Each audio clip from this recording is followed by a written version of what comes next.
Une surveillante meurt poignardée par un élève dans un collège en Haute-Marne.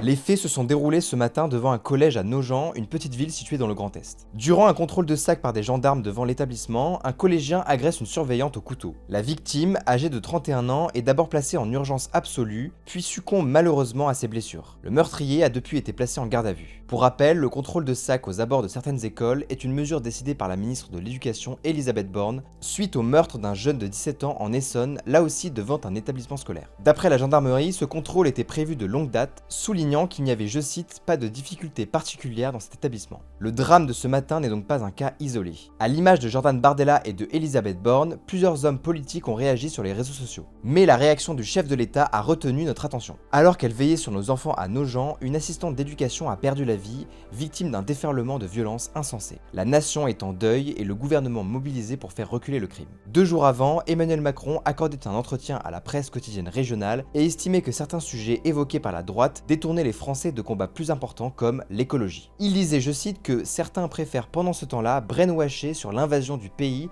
et les derniers faits divers. Mauvais timing pour Manu.